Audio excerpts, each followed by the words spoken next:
Great. Hi, I'm Maggie. I'm an alcoholic. Um, I am from Nashua, New Hampshire. My sobriety date is March 28th, 2015. I have a sponsor who has a sponsor.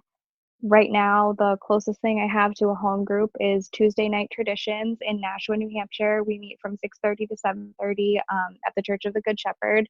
It's a traditions meeting. It's awesome. So I guess with that, I'll start. Um, my experience is pretty much like what everyone else's experience is like. I mean, I'm an alcoholic, so I grew up in a house with like, I have a brother and a sister. My parents were married. My mom was a stay-at-home mom. My dad worked a lot, and like wasn't really around. My parents are both relatively normal drinkers. My mom's the type of person that can like keep a box of Franzia in the fridge for like a year and it probably goes bad before it ever gets drank.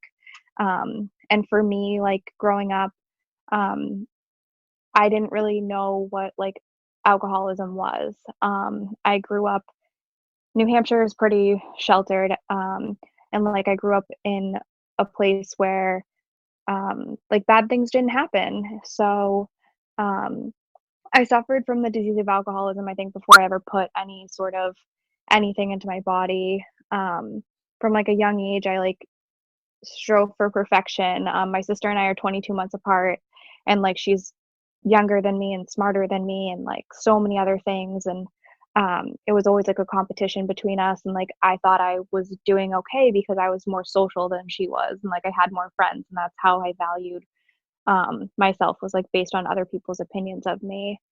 um, so I started drinking in high school, and like hindsight is 2020. Like coming into the program, I realized like normal people didn't drink a Nalgene bottle full of wine during state testing, and like I did because I didn't think that it mattered because it didn't impact me directly. Like it impacted the amount of funding my school was getting, and I wasn't even going to be there anymore. So like, why should I care about it? Um, I didn't get in any trouble in high school. I was a synchronized swimmer for 8 years, which is like a very weird sport to participate in. It takes a lot of effort. I went had 8 hours of practice, like over 3 days. Um, I did cheerleading. I ran winter track. I was involved in a lot of things, and like I like thought that that was like what was my purpose was to like be a good athlete, be a good student, get good grades, be a good daughter. Um, when I went to college, I kind of suffered from some like identity crisis issues where like I wanted to go away to school and my family didn't want me to go away. So I ended up at this like little tiny private Catholic college 13 miles from my house. And like my act of rebellion was like I was going to live on campus, even though it was only 26 minutes from my driveway. Um, and I got there and I found people that drank like me, and it was amazing. Like I was 18 years old and I would have like bottles of liquor in duffel bags under my bed, hiding them from my roommates. And like we would all go out on the weekend. And like I thought that it was normal. But like my freshman year, I got arrested for this like really cool crime in the state of New Hampshire called internal possession of alcohol by a minor, um, which basically means that like I was drinking and I was underage. So I got the equivalent of a ticket for that. And like my life went on. I didn't have any real punishments. It was okay. I had been hospitalized for alcohol poisoning, but like everyone kind of just brushed it off and they were like, oh, you're a freshman. You need to learn your limits. Um, and like throughout college, like my drinking just progressed. I was the person who would be like sitting in a row of people in a bio lecture at 8:30 in the morning, and someone would be like, oh, it smells like booze, and I'd be like, oh yeah, that's really weird. And like really I'm drinking a screwdriver in my Nalgene bottle because like 8:30 bio was not getting along with me. um I did well in college. I like dated frat boys because it meant that I got to drink with them and I got to party, and like everything was okay for a while. um and like nothing else really happened that was bad. Like I got in some fights with people, I got in arguments, I threatened to stab my roommate, like all the normal shit that happens to college people. Um, but like I graduated, I got a job, and like my life was okay.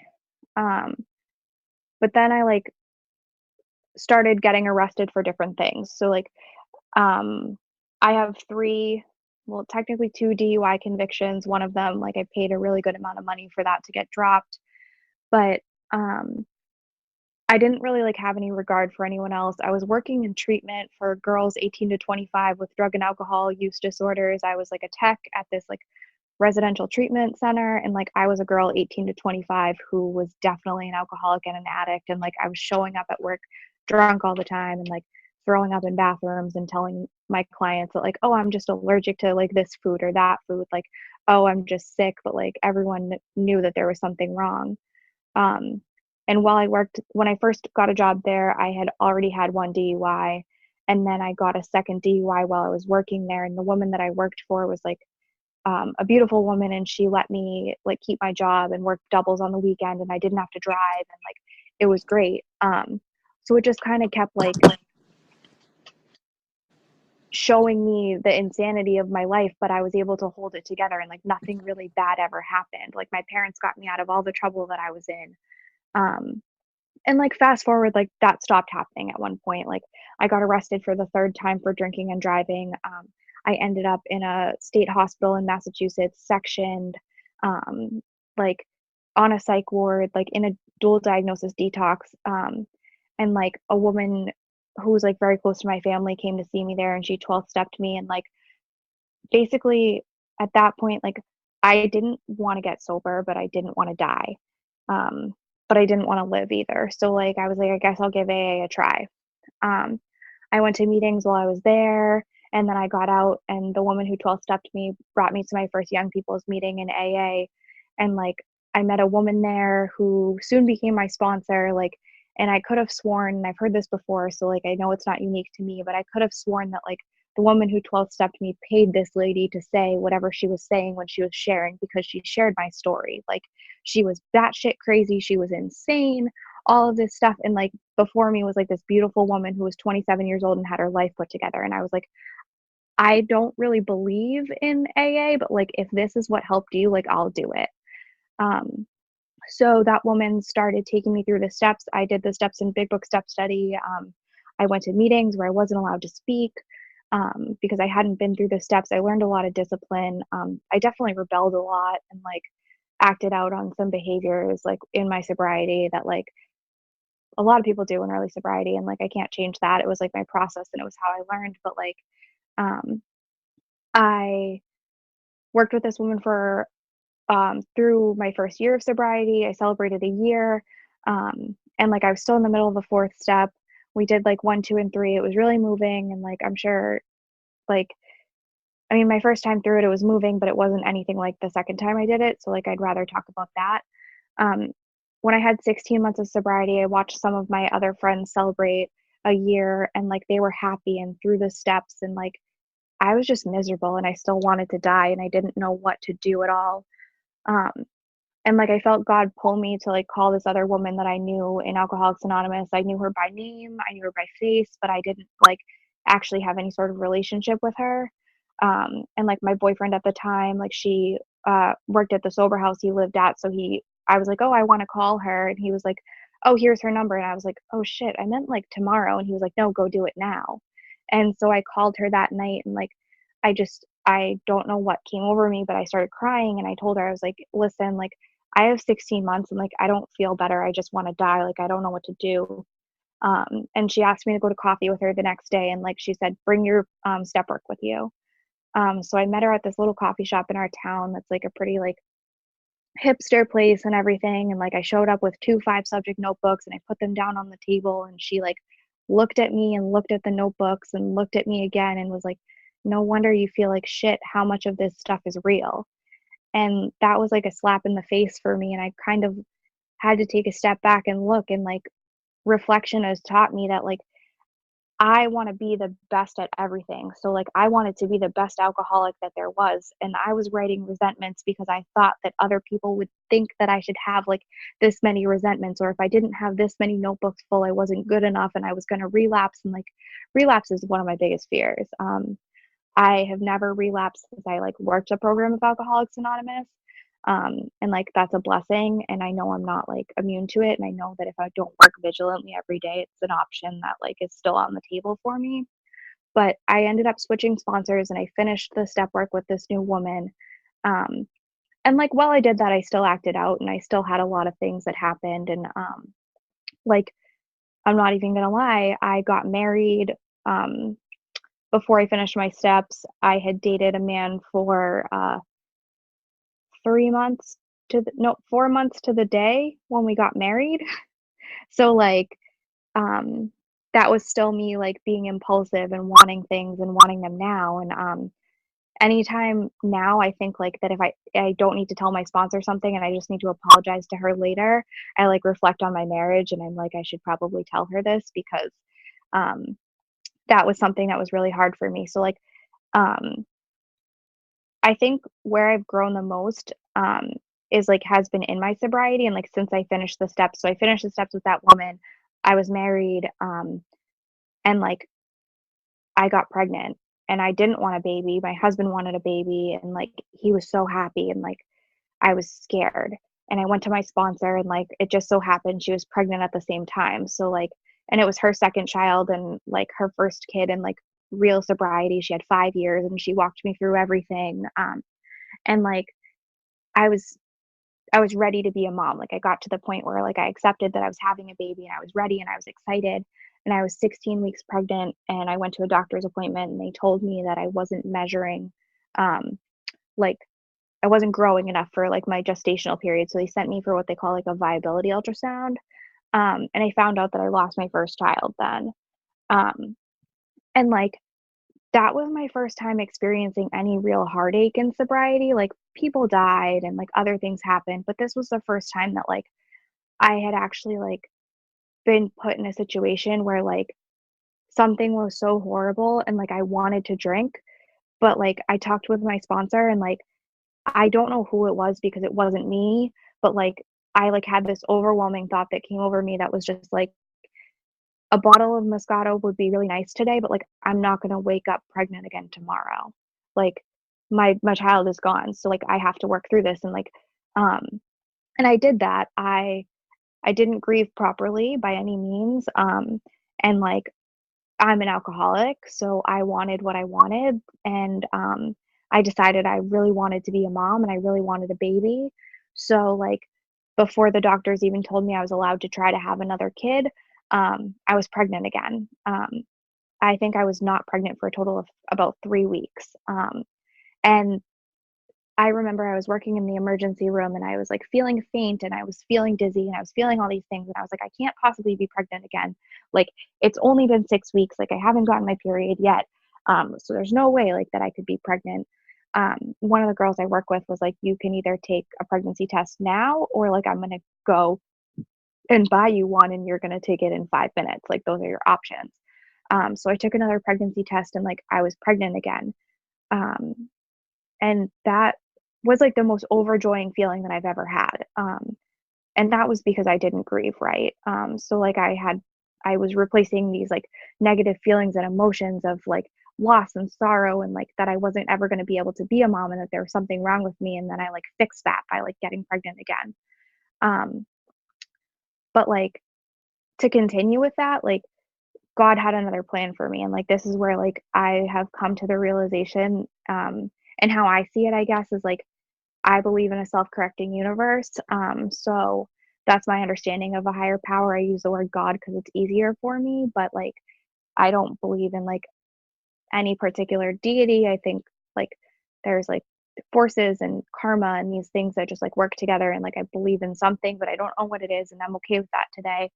Um, but like so I had this second baby and I think I must have been like 8 weeks pregnant and had some spotting and bleeding, and I was like, "Oh no, I've lost this baby too," because I didn't experience that in my first pregnancy. And I went to the hospital and I got an ultrasound, and they were like, "No, your baby's fine, but we want to send you for a better ultrasound because there's something weird in this one." And like, at first they told me that it was probably the cord, that like the cord was probably wrapped around my baby's neck, and like that it was okay, and he would wiggle his way out of it, and it would be fine. Um, and so they sent me to a fetal specialist just to get this like fancy 3D ultrasound. Um, and when I got that, I was 11 weeks pregnant, and they told me that my son had a cystic hygroma. which is a collection of cells that like grow at the base of the spinal cord. And usually that means that like your child has Down syndrome or some sort of genetic defect, and like the pregnancy usually isn't viable. There's a 20% chance of spontaneous abortion with that. I believe in science. So my reaction was like, well, let's get some tests done and like tell me what's really going on. Um, so I went to this fetal specialist every 2 weeks, and every 2 weeks they ran a different test. I had an amnio, I had blood tests, I had all sorts of things done. Um, every 2 weeks I was prepared for them to tell me that I lost my son, and every 2 weeks um, they told me that he was fine, that this cystic hygroma kept growing, but that he was fine. He didn't have Down syndrome. He didn't have any genetic defects that they could find. There was nothing wrong with him, and they couldn't explain what was going on. Um, so my husband and I continued to like go back, um, but that like really put a strain on my marriage, because like I wasn't willing to compromise, and like looking back on it today, it's not something I would be willing to compromise on either. Um, I wanted answers.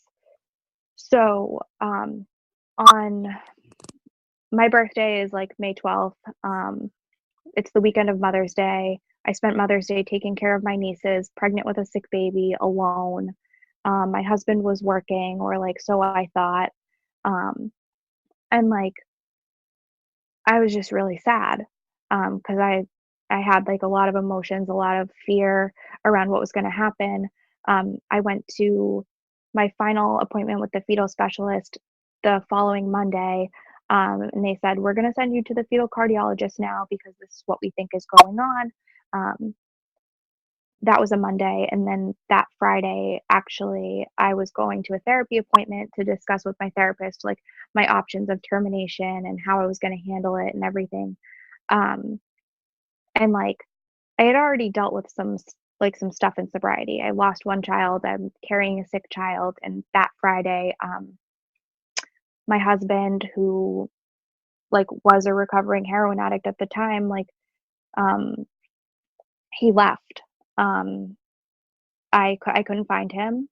He relapsed. He left me for another woman who, like, it's a really hard thing to, like, admit that, like, my husband left me for someone else, but, like, it's even more complicated than that because, like, I work in, I work in the field of treatment. I'm a therapist, and, like, my husband left me for a client on my caseload. Um, so that was, I think, the time that I felt like the most alone ever in my sobriety. I had a sick baby. My husband left me. I didn't know what to do. My husband controlled my insurance. Um, I'm 26 years old. I'm not a real adult. I'm a fake adult.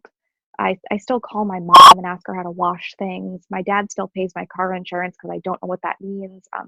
I filed taxes once by myself and I owe the IRS $900 because I did it wrong. So like I'm not a real functioning adult. And now I'm 26 years old, 4.5 months pregnant with a sick baby, and my husband has just left me for another woman. Um, if I ever wanted to drink, it was then. But I'm a firm believer that like God works through people, and like I didn't drink, and I didn't do anything because I was scared of hurting my baby. I was scared that my baby was already sick and that I was going to hurt him even more, and I didn't want to be responsible for that. Um, I called my sponsor. My sponsor did not let me stay alone that night. I slept at her house as much as I could, and then like when I wanted to go home and be alone, all the women in my sponsorship family and my network, like they took shifts of checking in on me and like calling me and making sure I was okay. And I have never known the value of a network until that time. These women would make up fake errands for me to run with them. They'd be like, "Oh, I need to go to the store and get my nephew a birthday present. Can you come help me pick it out?" And like they don't need me to do that, but they didn't want me to sit in my house alone and isolate. These women brought me to meetings. They brought me to my doctor's appointments. They helped me um, file for Medicaid, file for emergency insurance, do all of the things that I didn't know how to do. They sat with me, they cried with me, they listened to me talk about my options for if I should terminate my pregnancy, if I still wanted to go to the fetal cardiologist, what I wanted to do. Um, and it took me a couple weeks, but like I made the decision that like I was going to be a single mom and it was going to be okay. Um, because like I was going to love my child anyway. And I didn't think I could terminate a pregnancy without knowledge. So like unless I knew that my son was going to live a really bad life, I couldn't like in my good conscience terminate my pregnancy.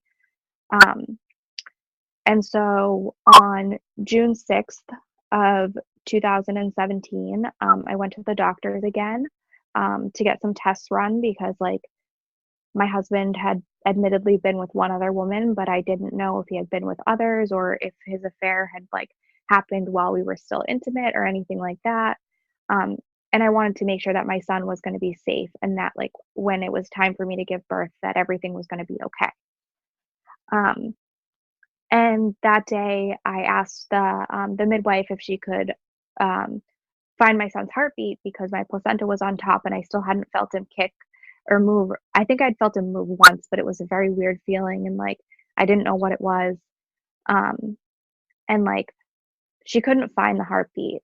And she said that's it's not a big deal. Like your placenta's on top. That I can hear that. Everything's probably okay, but we'll send you for another viability ultrasound with your history. Um, so I went to this ultrasound and like God bless the woman who works there because like I she was doing my ultrasound and like the ultrasound technicians are not allowed to tell you what they see. That's not their job. They're not they're not a gynecologist, they're not a pediatrician, they're not a radiologist. They're just a technician. And she asked me why I was there, and I explained like my son has a cystic hygroma, and there's a 20% chance of spontaneous abortion. So like I'm just here to get checked. And she had a look on her face, and I knew what that look meant because I'd seen it before. And I asked her, I said, I hate to ask you this, and I know you can't tell me, but like, is he okay? And her eyes welled up and she said, I'm really, really sorry, ma'am, but like, she said, there's no fetal movement and there's no fetal heartbeat. Um, and she said, what did the doctor tell you to do? And I said, I don't know. They just sent me here. So she called my doctor and my doctor's office called me and they told me that they needed to still read the scans to see how big my son was to determine like what the next course of action was. Um, and what I did was I went home and I called that woman who had first 12 stepped me and I called her and I said, hey, I need to go to the meeting tonight, which was the Tuesday Night Traditions, which is my home group. Um, and she said, okay, I can be there to pick you up in like 25 minutes. What's going on? And I said, oh, I lost the baby, so I really just need to go to a meeting today. And this woman was like, you need to go to the hospital. You don't need to come to a meeting. You need to go to the hospital. And I was like, no, they told me I'm okay. And she asked me to please call my doctor's office back and make sure that they didn't want me in the hospital. And I did that, and they told me, nope, come to labor and delivery at 7:30 in the morning, unless something happens, unless you have bleeding or cramping or anything like that. I didn't have that, so I went to my home group, and I don't even think I sat in the meeting. I'm pretty sure I sat in the kitchen where they make the coffee, and I cried with this woman for an hour, um, and like that was okay because I wasn't alone, and like the people of AA kept me close. Um, so on June 7th, I delivered my son. My son was obviously my son was stillborn. I delivered him. He was 5.5 months, so he weighed 8.4 ounces. He was like the size of a little Barbie doll, and like I knew at that point that like God had let me keep my son for that month without my husband because that's what kept me sober. Because like I didn't want to stay sober for me. I needed to stay sober for him. Um, and now I was strong enough to stay sober for me. And God and my son made the choice for me that like I didn't have to make a choice about terminating my pregnancy. They did that for me. Um, and so I I was in the hospital and like I'm scared of pain. I'm scared of needles. I'm scared of pain medication. I'm essentially scared of everything. Um, and like while I was there, my mother was there. My mother-in-law was there. My birth coach was there, who was an amazing woman that like just donated her time to me to be there and be supportive. And like I called my sponsor. Actually, I didn't even call my sponsor. My mom called my sponsor because I was in so much pain I couldn't get any words out. And the question my sponsor asked was like, "What room are you in?" Not, "Do you really need me?" Not like, "Are you sure you want me there?" It was, "What room are you in?" And as soon as she found out, she was there within 20 minutes to be there for me. Um, I was surrounded by a group of women, some of them alcoholics, some of them not, who like loved me and helped me go through the hardest thing that I've ever been through, and that was like giving birth to my son and then saying goodbye to him. Um, and so like all of this happened while I had two over 2 years of sobriety.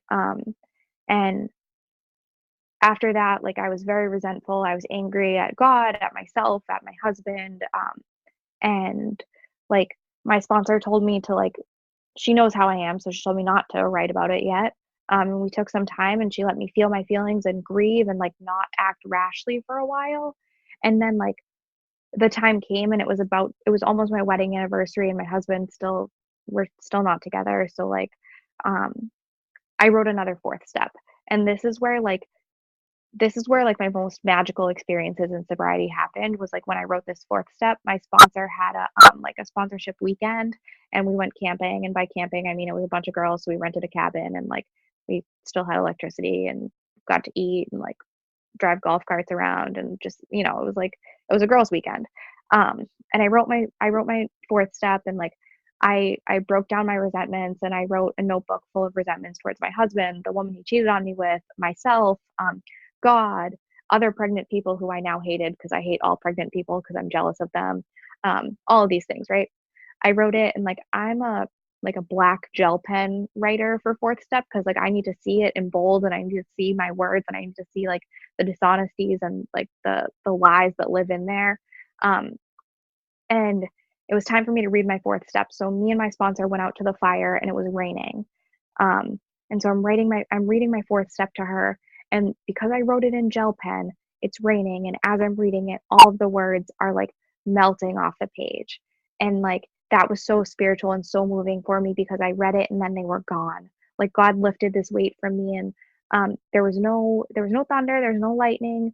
I finished my 4th step, like, I finished reading it, my sponsor told me that I'm delusional, she told me my character defects, she told me she loves me anyway, um, and she asked me what I wanted to do next, and I said, "I'm done with this, I'm closing this chapter of my life, I need to burn this, I don't wanna keep it." So I threw my 4th step in the fire, and then there was, like, the loudest and only clap of thunder that happened in the night, and, like, that's God showing me in my life, like, I choose to believe that's God showing me that I did the right thing and, like, that part of my life is done right now. Um, and, like, I spent an hour with God. I wrote out some new amends that I had to make. I mean, I had new things that I had acted out on in the summer and, like, things like that, and, it was just, this amazing experience, and, like, after that, I got involved in young people's AA because my job prevents me from going to and sharing openly at a lot of meetings, um, and, like, young people's AA gave me a place where I was allowed to do that, um, and at this point, like, I know that's, like, really depressing, and, like, I don't want my share to, like, end on a depressing note, but, like, um, basically, like, what I wanted to say today, like, as a whole message is that, like, fellowship, like, we create the fellowship that we crave, and, Young People's AA, like, my women's network, um, like, being able to be around people that understand what I'm going through and, like, see all of that, that's really been what's kept me sober, and I know, like, I listened to a panel, at ICYPAA in Nashville on, like, why people go to online meetings and things like that, and I know that sometimes it's, like, because people don't necessarily have all of that fellowship, and, like, it makes me grateful that I have an opportunity to share in a place not always like, I might not always see always, or, like, you might not hear the same message, and, like, all I can say is that, like, God has done for me, like, what I can't do for myself, and that's create, like, an amazing network of people that support me and love me, and none of that would be possible without Alcoholics Anonymous. So, like, with that, I guess that's all I have.